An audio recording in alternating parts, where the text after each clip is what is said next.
welcome to Off the Stage Podcast.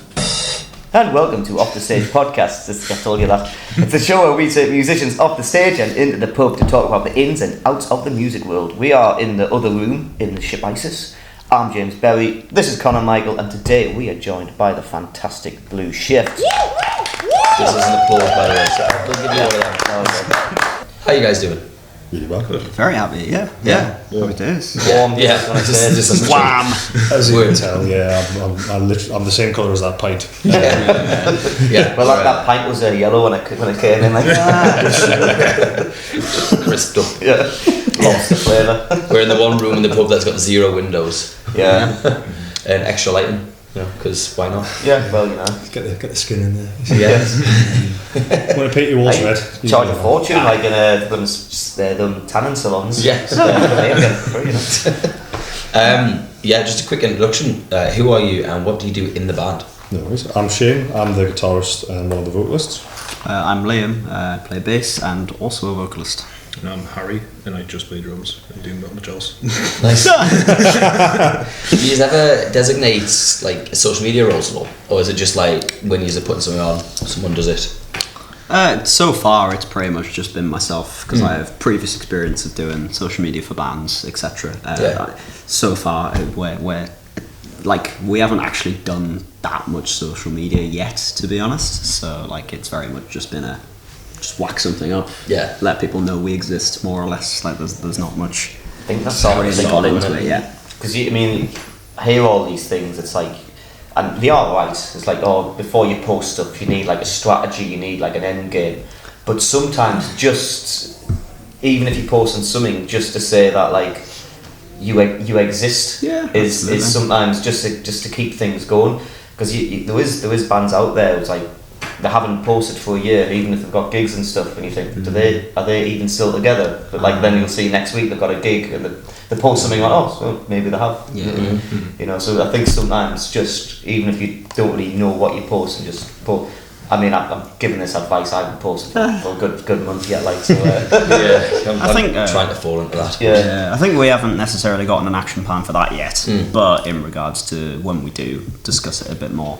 One of the things that Shane actually mentioned earlier today is that usually like less is more, or like simplicity is best kind of thing. Like so, once we do get down to actually kind of nailing exactly what kind of output we're going to do, it probably will more be like we're here, but also like you kind of have to either turn up to gigs or interact with X, Y, and Z, whatever we're posting, to really know what is going on. And it's a bit more of a pull, I suppose. That's the way forward. Like I've got a mailing list thing for my music, and it's just a way of like if you can post something on Instagram, it doesn't technically always show up in everyone's feed. No. It's like I've got say 1,600 followers, but I might only get like 20 likes on a post.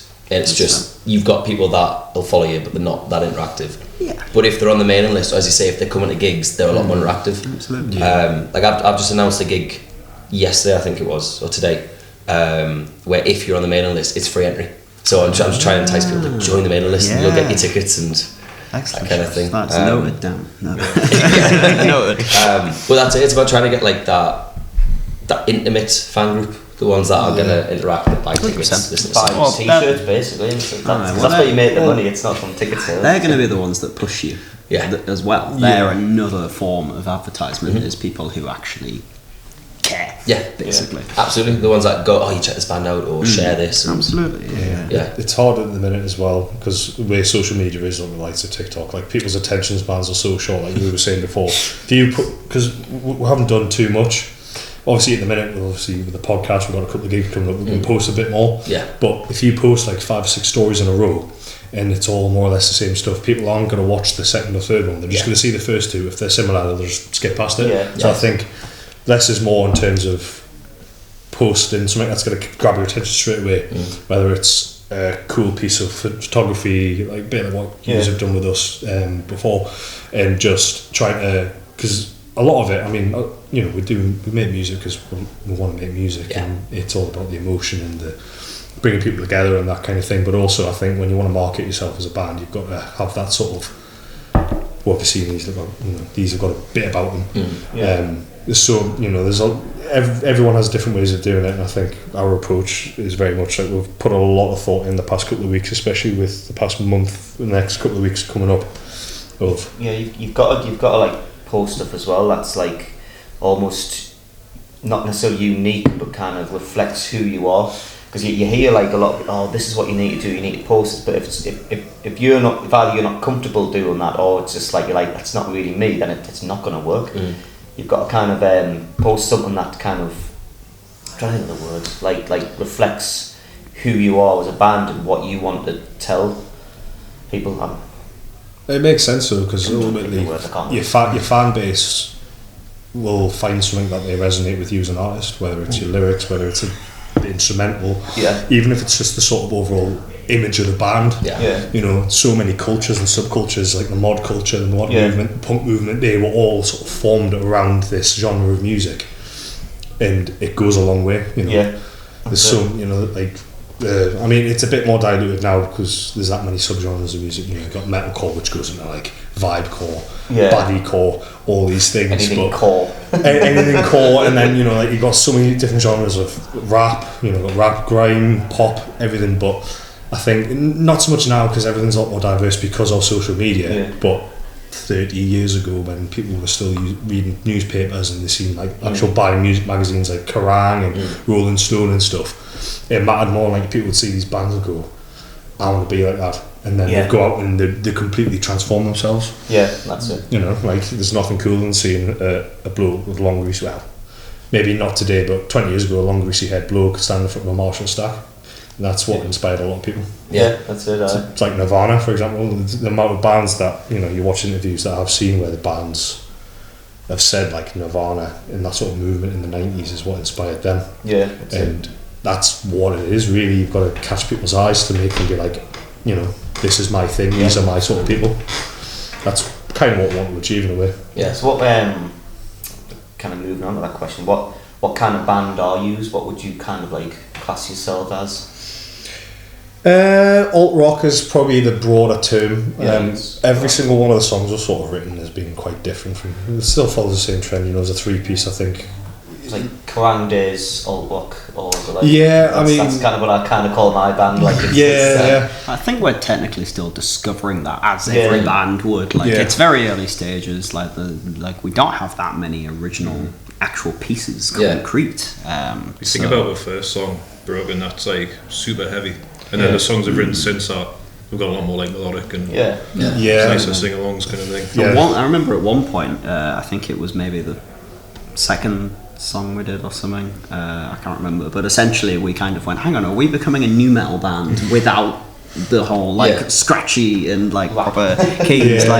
Like we really for a moment thought that was going to be the case, and then we did another song and we went, no, never mind. Like just not even slightly in that direction at all. It's good that you do that, like where your band like can like evolve like naturally. You're not deliberately saying I want to sound like this. You just kind of like you're making the music you want to make, and then it just works out. Oh, actually, we do kind of fit into that category, like. But even throughout like so you've got artist evolutions over time. Like for example, Bring Me the Horizon had a big reinvention. Artists like Don Broco, which is a big influence of ours, they went from being more sort of like, I think their label tried to make them more of a pop band with their second album Automatic, and then they changed to a different label, and then they just went the complete opposite direction.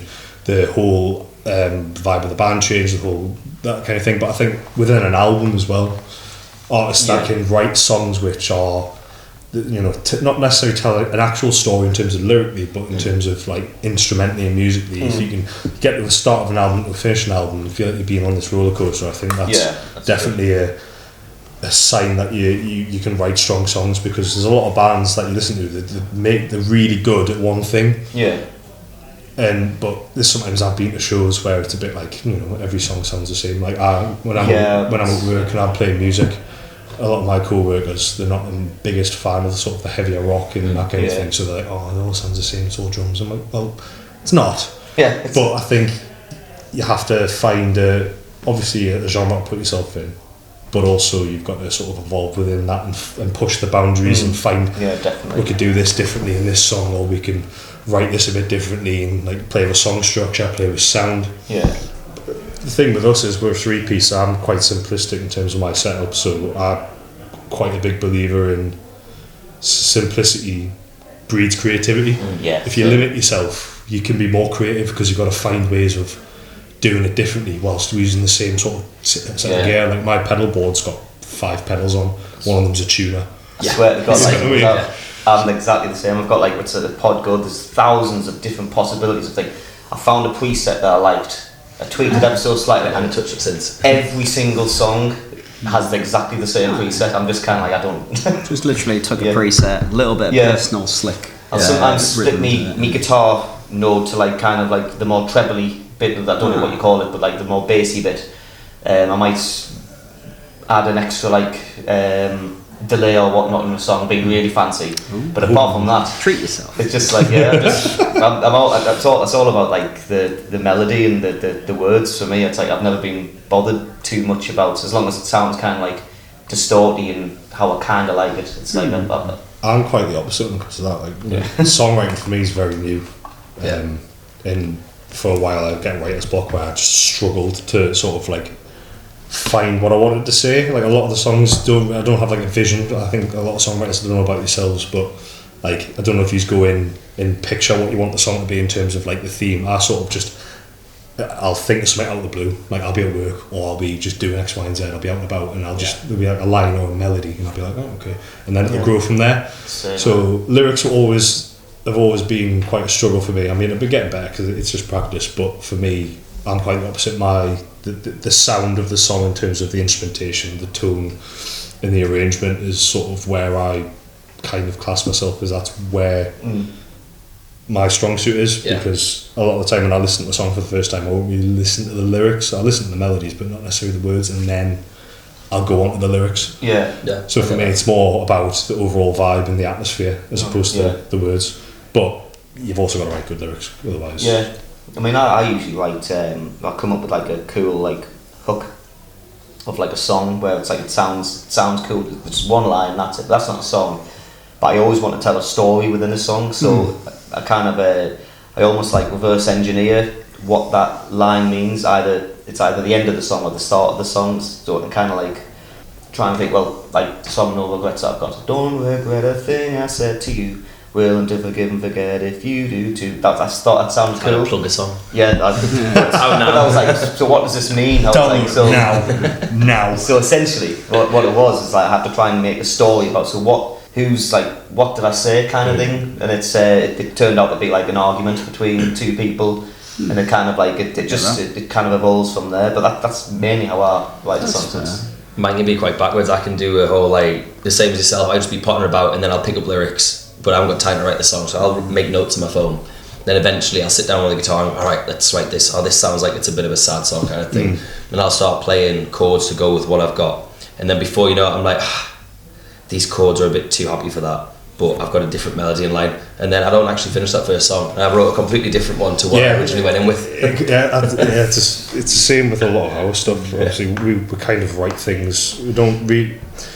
The way it kind of works is I'll sort of come up with an idea, and then we'll work together. We'll normally write instrumentals first, and then we'll write the lyrics. So typically it's me sat at home watching, it's just something random, like a cooking video.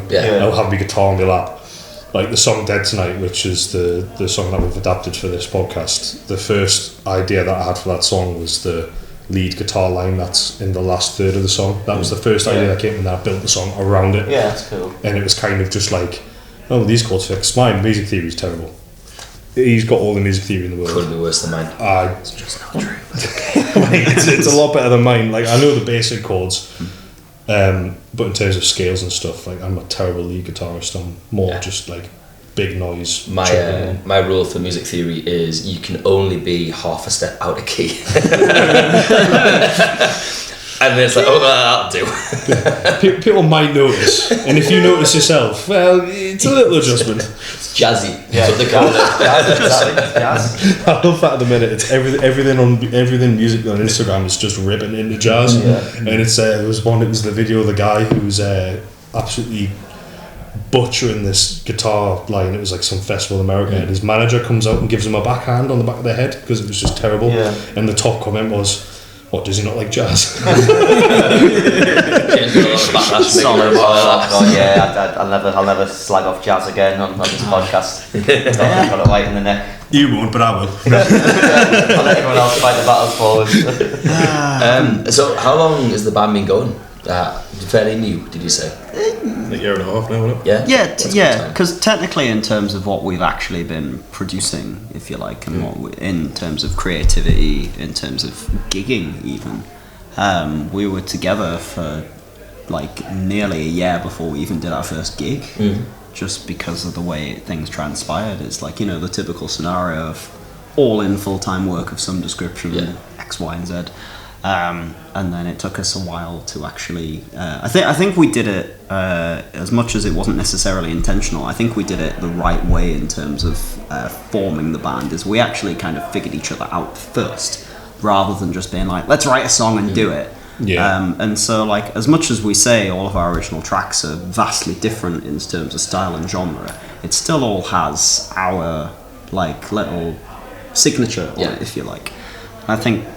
Typically what may happen is that you won't necessarily learn to play together at first, if that makes sense, because I've had a few projects before where they've just not worked because, say, it's been 3 months of working together with said people and you've not necessarily let everyone have their say, X, Y, and Z, and it ends up being like a solo project where you've got the equivalent of session musicians that aren't actually getting paid because you're all trying to do something together.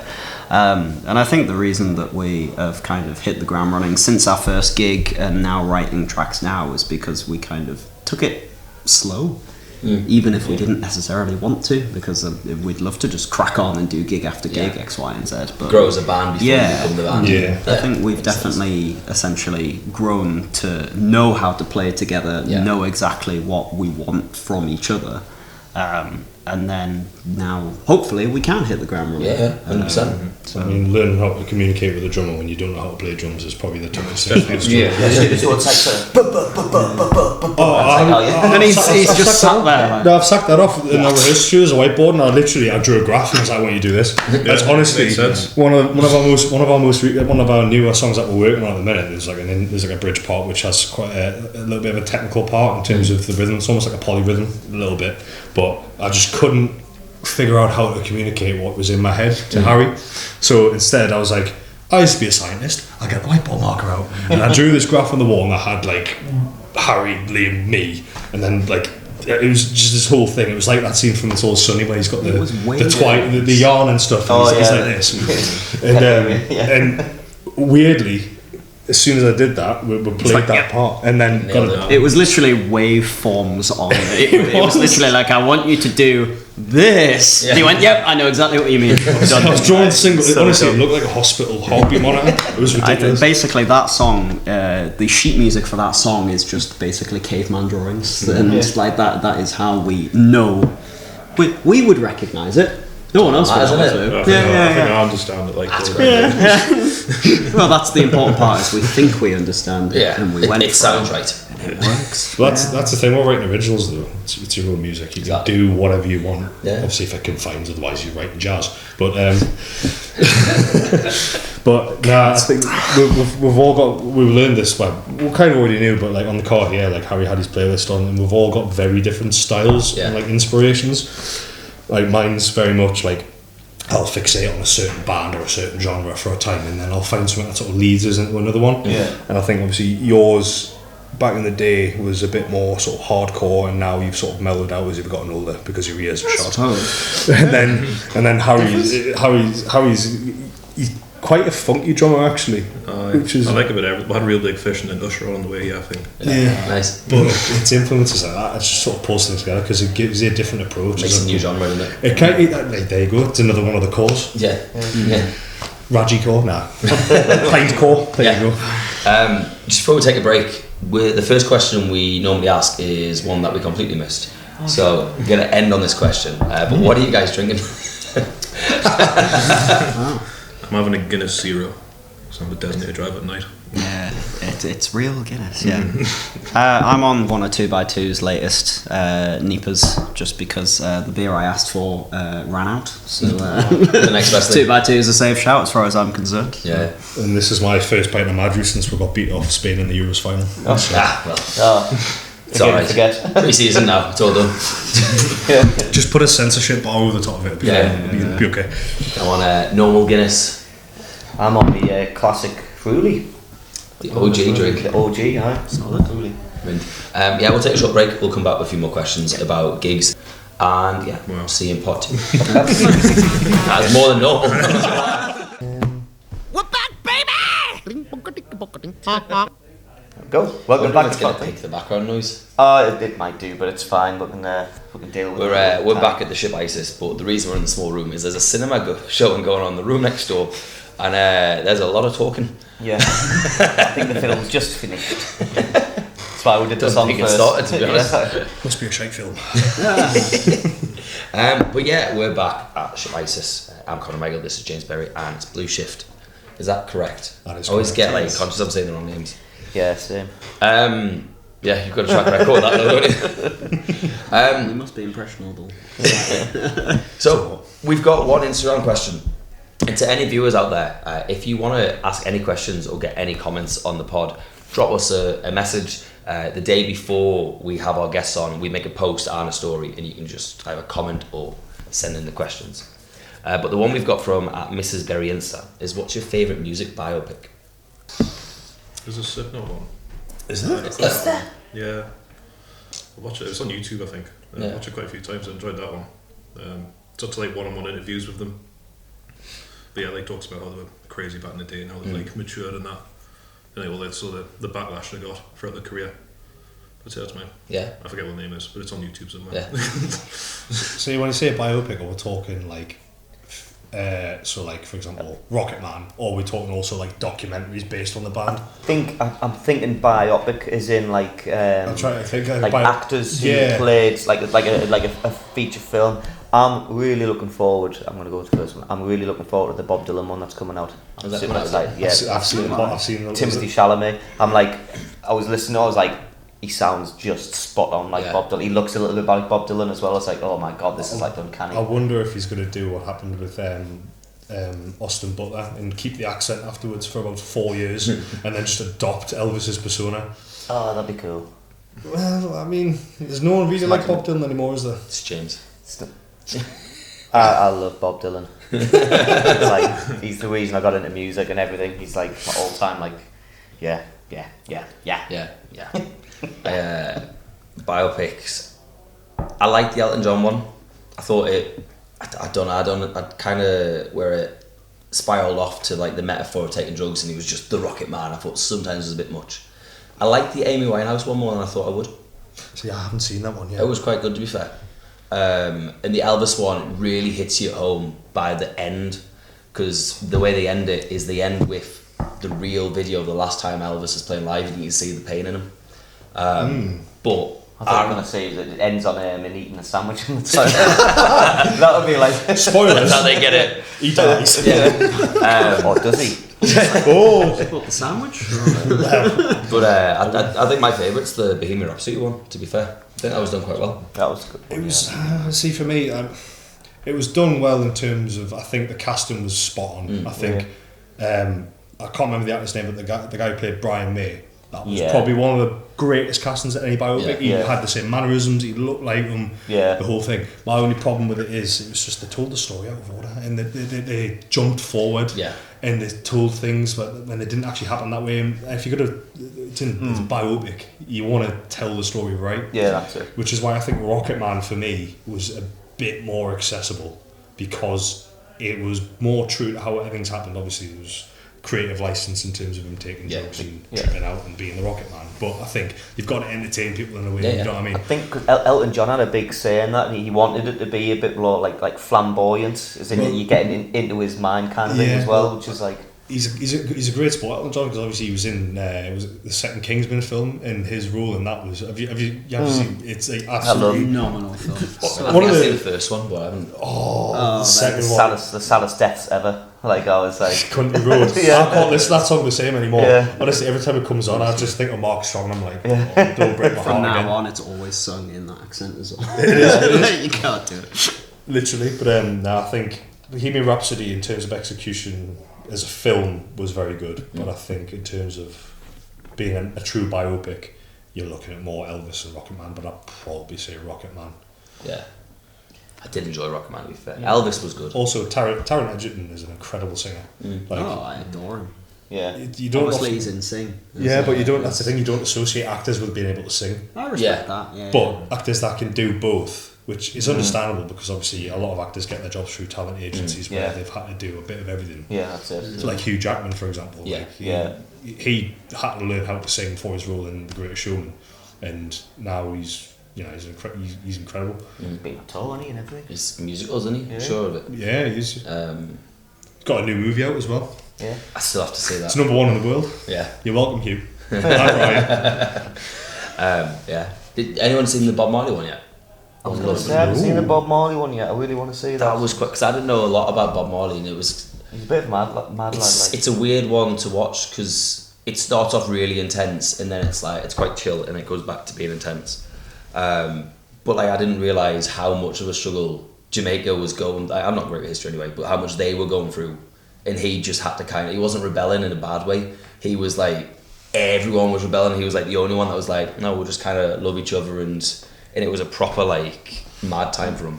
He went through a lot of like racism and stuff when he was young. Cause Not even that, it was like gangs and stuff around, Yeah. so like everyone he knew was getting shot up and stuff, Yeah. and it was like, again, like the Amy Winehouse one, it was a film I wasn't expecting to be like, oh fucking hell, that was interesting.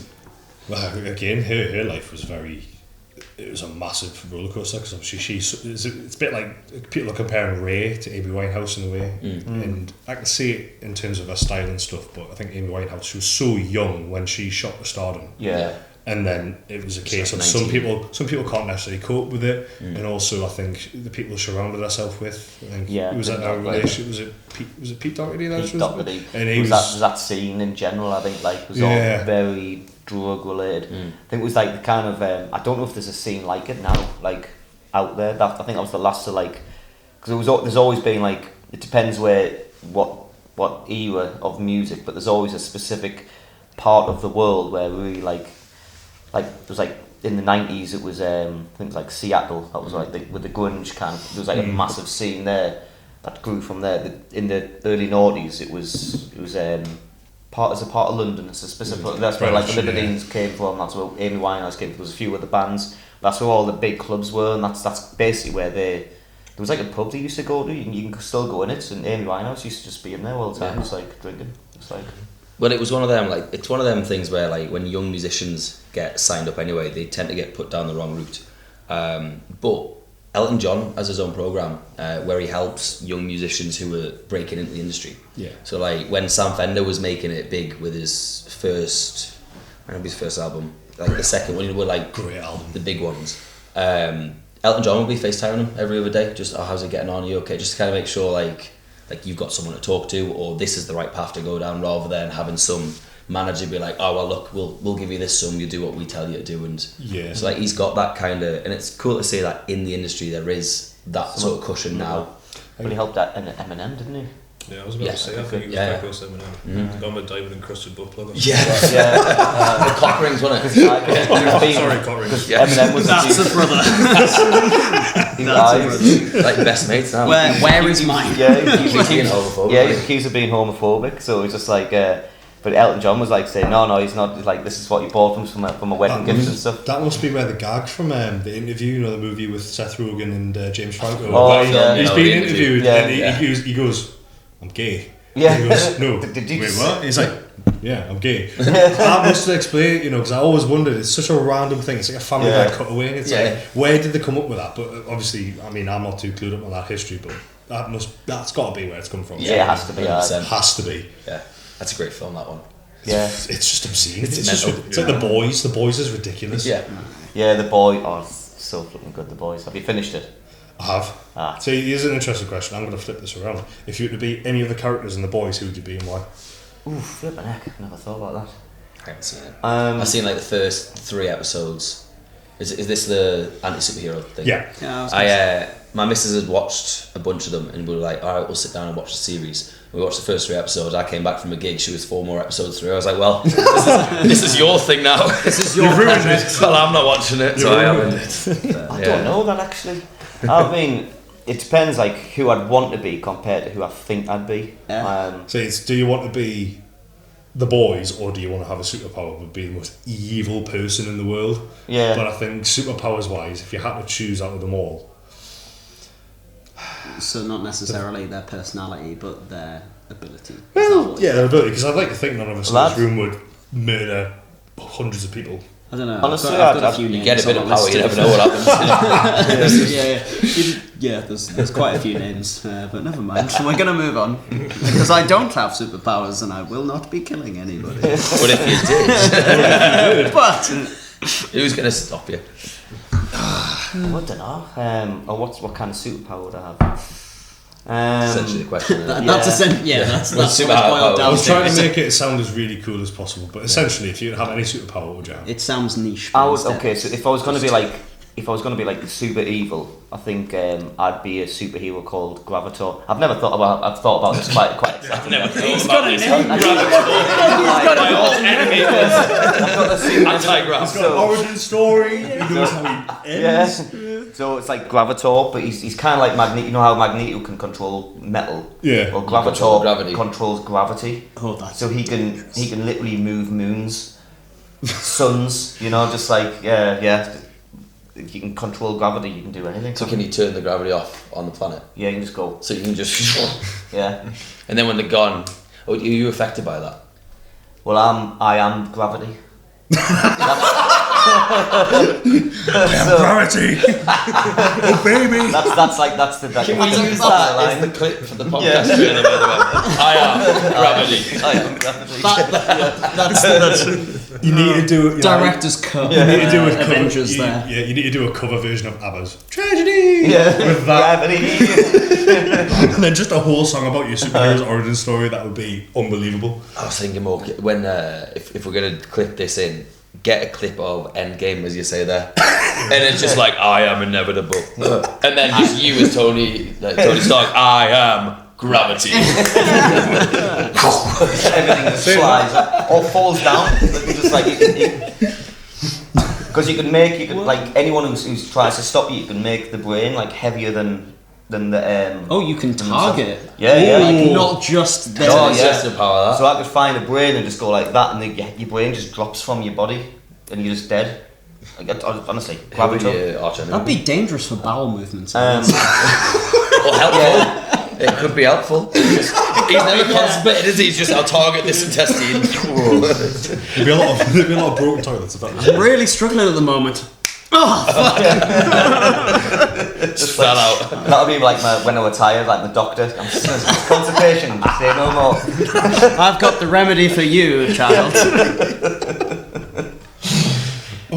Why? How have we got here? don't know. We're talking about Bob Marley or something.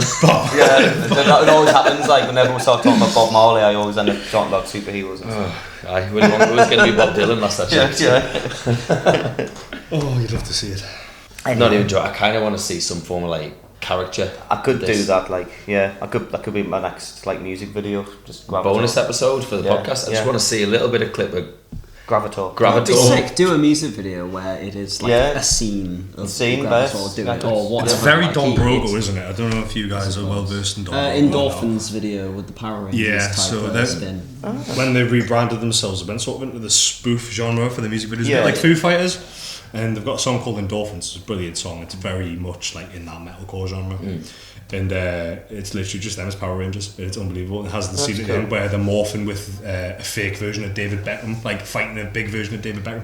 Unbelievable music video. That's cool. If you did something Yeah. like that as Gravator, fixing bowel movements left, Yeah. right, and centre, I think you'd probably. Mate, I'll have to work on the law a little bit more, but You've got a song that you end your gigs on called "Turn Off the Lights." Yeah, That was lights, called, yeah. like just lights. Yeah. Turn off the But gravity. it's just about you like finishing the show kind of thing and whatnot. But you can make the music video about you in a battle, like a superhero battles, like you're trying to finish the fight kind of thing, and have that happen in the background, and you gigging, Gravitore's taking over. Moons are fighting. Brainstorms the project. Yeah, fantastic. I Should be need music like video. I need like an arch nemesis, don't I? Like who can like counter the gravity. Cereal, lots of fibre. No. Weetabix man. But it's not like the opposite to gravity, is it? It'll be someone who's like he might be too powerful. That's the only That thing. you have like Everyone tidal or something. I love If it. you're underdog. rivaling Yeah. gravity, you're a pretty strong dude. Yeah. Like, so I'm gonna have to think about this because if it's Let us know. if you think of like an arch nemesis who can defy gravity, then Be Rocket Man. Rocket Man. There you go. Yeah. Ellen John fighting on Elton stage. John. Elton John. Hello. He shoots off.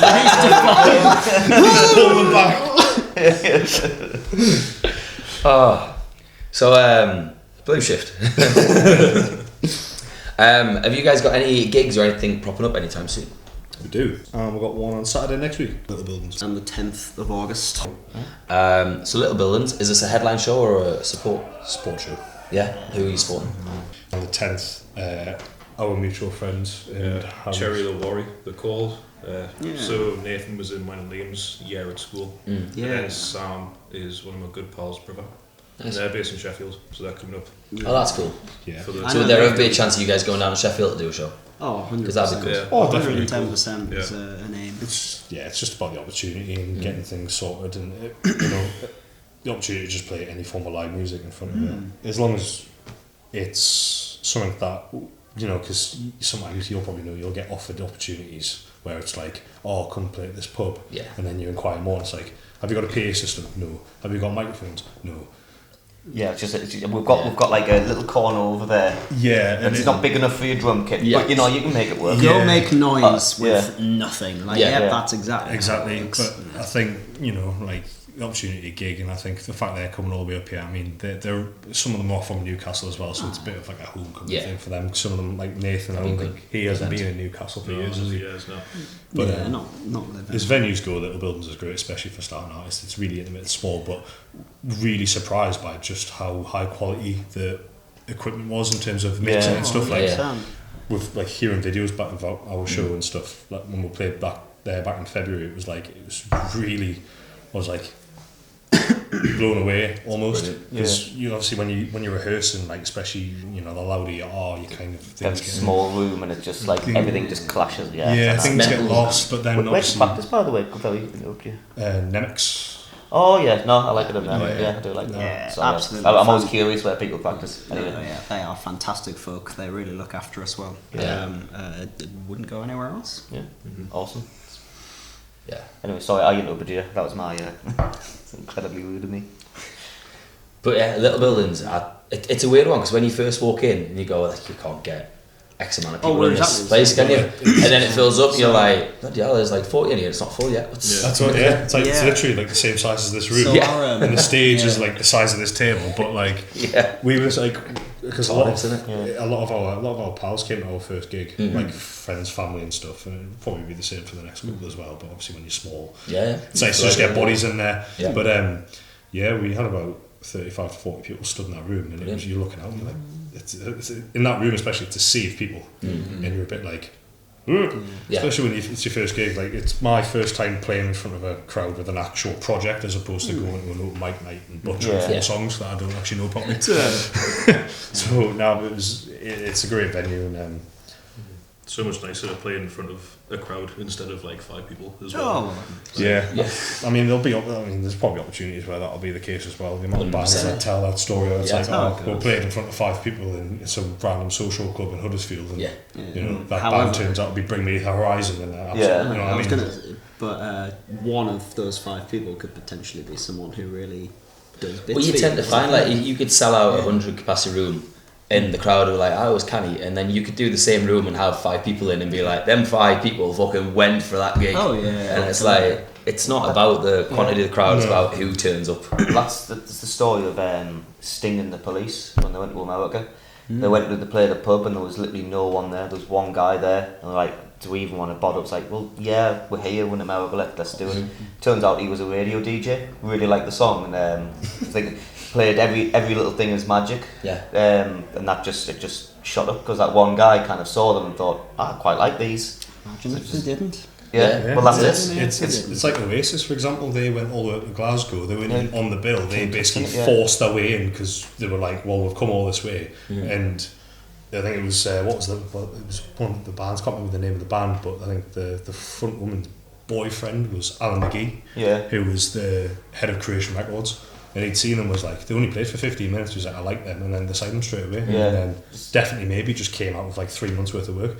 So it is just a case of opportunity, even if you do play in front of 2 people. Yeah. Those 2 people might be whoever. Yeah, Right exactly, place, yeah. right time. Exactly. Always, that's the lesson. Always play like your heart out, even if there's only 2 people there. Because even if they are nobody, they're gonna go, I really like that band, and then they see you play, and then they go to their mates. You know what? I really enjoyed that. Like, and they'll bring their mates. Where if you just were half-arsed because there's only 2 people there, they'll see you post and they'll go, I'm not even gonna mention Yeah, it. that's the thing. Stage presence is massive. Yeah. And Yeah.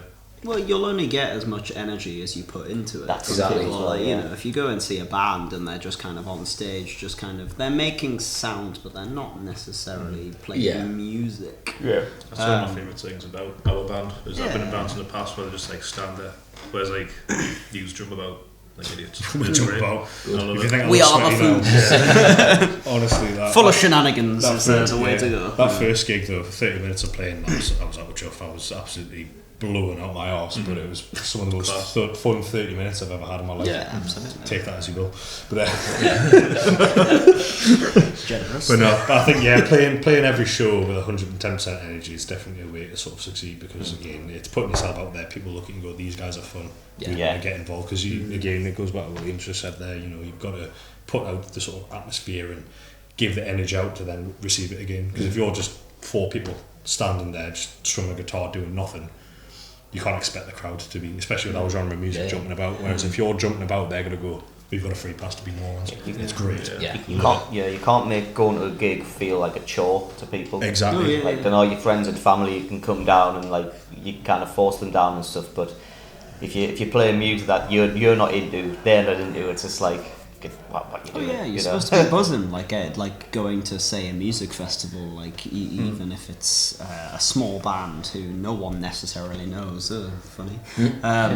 You know, turn up, and if you just actually play, well, I guess the term would be if you play your heart out, then people are gonna really respond to that. They're gonna acknowledge the fact that you care, and therefore you probably care about them. Yeah. As well is the thing. Like actually acknowledging how much it necessarily means for someone to be on stage, etc. It tends to translate over. Like people, like I say, energy creates energy. Like, Yeah, more science for you.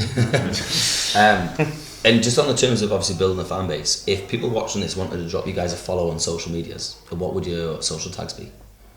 It would immediately be the Instagram is the only thing we actually heavily do, which if memory serves, it's literally blueshift_band. Blueshift_UK. UK, that's it. Yeah. Regardless, we'll tag it on this. Yeah. It'll be there. Yeah, It's- Blue it's- Shift must be UK. It's a band. It's UK. It's Blue Shift. Yeah. Yeah. Great marketing, great. Can you feel the energy? I'm just going to do a small plug before we finish the pod. That's Awesome, all right. yeah. My new song, Dance in the Rain, is recently out, but I've also announced a headline gig at Head of Steam, which is 23rd of November. Tickets are £10 plus booking free, unless you're on my mailing list, then they're free. So if you want to sign up to the mailing list, you'll get a free ticket. It's supported by Georgina Gale.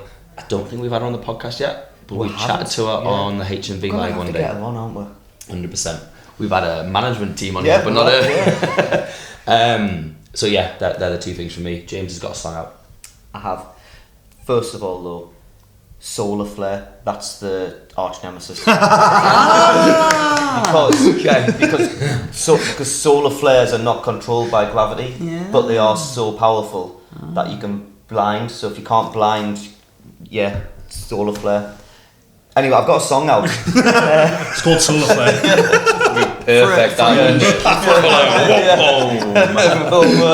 No, it's called Heathen Pride. Same thing. Yeah. It is out now to stream, so if you've made it this far and you really want to know more, follow us. torn apart by Lisa. Yeah, we are at Off the Stage UK on all socials. Drop us a follow. Drop us messages for questions you want to ask the next band. We touched on this earlier, and we've obviously already recorded the song. But what's the song called again? It is called Dead Tonight. Dead Tonight. We're going to play that next. Thank you very much for coming down, guys. Pleasure. Thank you very much. Enjoyed it. Yeah, it's been a good chat. Yeah. Very good I've chat. got, Yeah. I've got a new comic universe. Yeah, all right, man. Great, isn't it? Look out, Marvel. Yeah, we'll see you next time. Spot on. See you later. Here we go.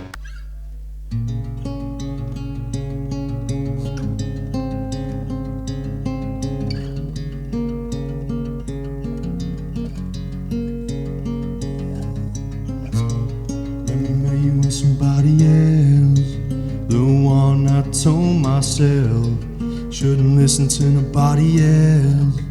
It's only me under your spell. All the times that you gave me hell, all the pain I couldn't tell. Now I'm better with somebody else. If only I knew the history of apathy. Your cold, cold heart won't foil me. Hold it back, take every chance you make. Seems to me that this will be the other side of misery. Hold it back and fight the tears away. We're letting it fall to watch it all rise. We drink from the bottle where all hope dies. How far will you go to sell your lies on a path to destruction? We're not dead tonight.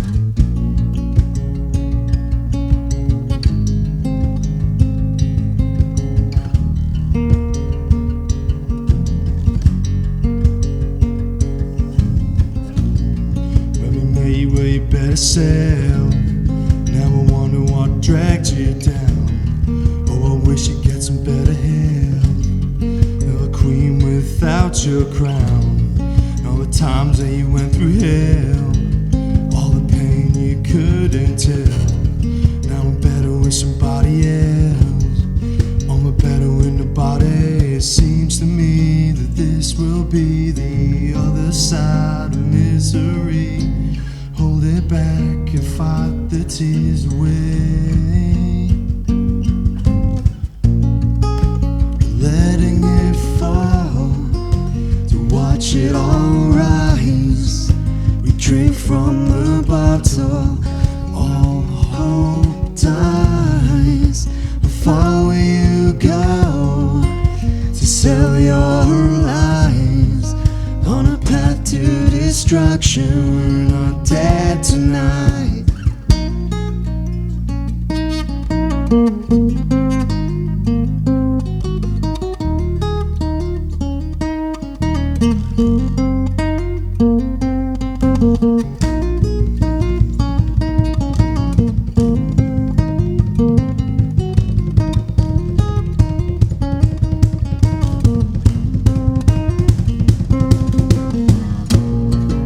Letting it fall to watch it all rise. We drink from the bottle, all hope dies. How far will you go to sell your lies on a path to destruction? We're not dead tonight. We're letting it fall to watch it all rise.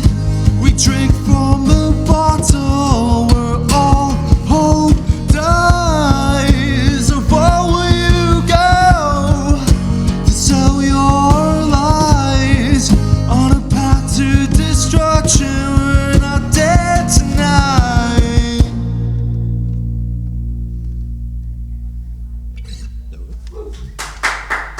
How much have you?